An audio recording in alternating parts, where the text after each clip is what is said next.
Bonjour et bienvenue dans cette vidéo. Alors je viens de me rafraîchir parce qu'il fait très chaud. Alors je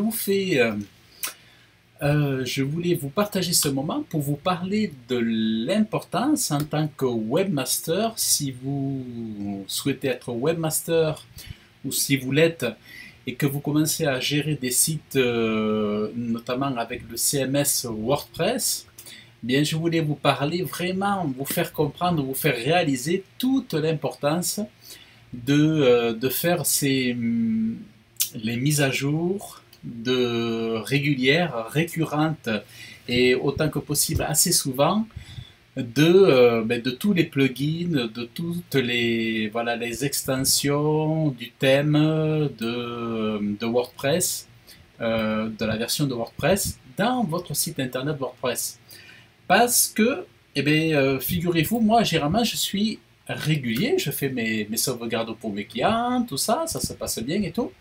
Et puis, il y en a un, j'ai eu le tort un peu de l'oublier, de tarder à faire certaines de ces mises à jour. Eh bien, le site, qu'est-ce qui s'est passé? C'est qu'il a été, parce que comme j'avais pas fait les mises à jour récentes, il a été piraté. Et en fait, ce qui s'est passé, c'est que je ne pouvais plus faire aucune mise à jour du site. Et les extensions ne pouvaient pas. Les extensions, je ne pouvais pas les mettre à jour. C'était la galère. Alors j'ai suivi un procédé qui normalement aurait dû marcher, mais qui n'a pas marché. Et donc du coup, j'étais vraiment bloqué. Alors, c'est pour ça que vraiment je tiens à faire cette vidéo pour vous dire c'est vrai que les sites WordPress, c'est génial, c'est super, c'est vraiment un gain de temps et tout ça. Mais c'est vrai que comme me faisait remarquer quelqu'un récemment, c'est que par exemple, si vous faites un site en HTML, CSS, comme moi, mon premier site internet que j'ai fait, eh bien, vous n'avez pas besoin de mettre à jour les plugins. Donc, il n'y a pas d'infection possible, il n'y a pas de faille possible, puisqu'en HTML et CSS, c'est quasiment sécurisé. Alors que si un site WordPress, vous ne le mettez pas à jour, eh bien, ça crée des failles et les intrus peuvent rentrer dans le site et le craquer, quoi, et le casser, et puis vous pouvez tout perdre. Si vous n'avez pas fait les sauvegardes, en fait, vous pouvez tout perdre. Alors, ce qui s'est passé, c'est que, bon, heureusement, je fais des sauvegardes manuelles, c'est-à-dire je copie avec FileZilla l'intégralité de mes sites, de mes clients sur mon disque dur. Et après, bon, je les copie sur des disques externes aussi, sur des disques, voilà, sur de la marque Western Digital, je crois que c'est, voilà. J'ai des disques externes Western Digital, ou alors sur mon disque dur, bon, ou les deux. Généralement, les deux, c'est le mieux. Et donc l'avantage, c'est que le site de mon client pour lequel j'ai pas pu donc faire les mises à jour, j'ai pas pu euh, le restaurer. Heureusement, j'ai mes sauvegardes sur FileZilla qui me permet de récupérer le contenu. C'est pour ça que c'est bien de faire des sauvegardes régulières, comme ça on peut récupérer le contenu le plus récent. Là, j'ai une cliente aujourd'hui qui vient de se rendre compte que son site internet a disparu. Moi, je suis allé voir sur FileZilla, sur le serveur FTP, il y a zéro fichier, il n'y a plus aucun fichier. Alors, on attend de voir avec OVH, voir si c'est parce qu'ils ont oublié de payer l'hébergement, ou je ne sais pas qu'est-ce qui s'est passé, ou le nom de domaine, je ne sais pas qu'est-ce qui s'est passé. En tout cas, leur site internet a disparu du serveur FTP, et sur le web, il n'existe plus rien.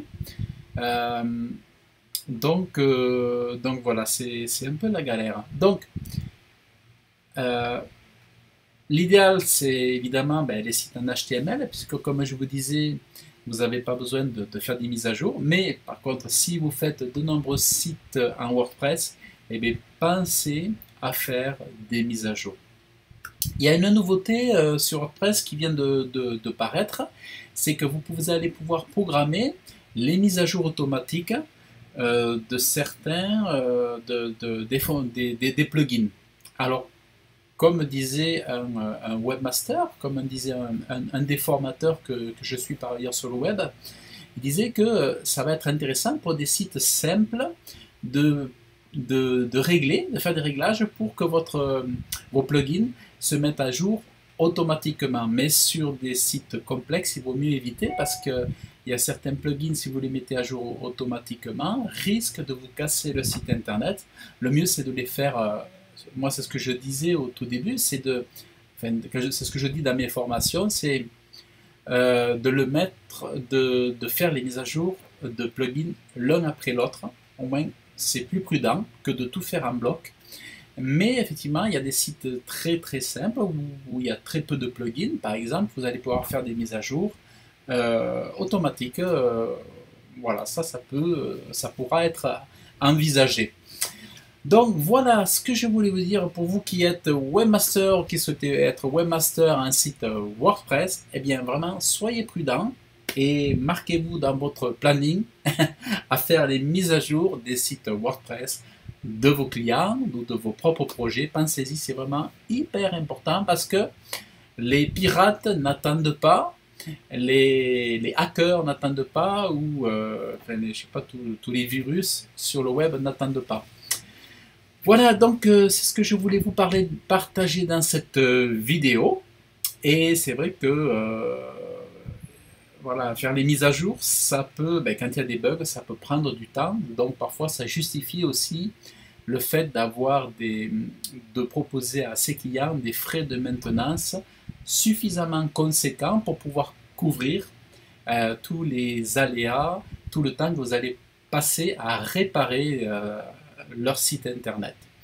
Voilà, donc c'est important de prévoir une enveloppe pour les frais de maintenance pour chacun des sites que vous allez gérer.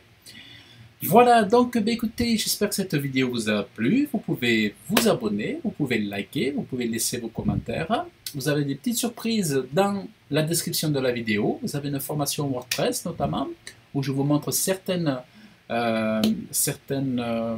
où je vous présente certains conseils, je vous montre les coulisses de certains de mes sites internet et comment je travaille avec WordPress. Donc je vous dis à très bientôt dans une prochaine vidéo. Salut!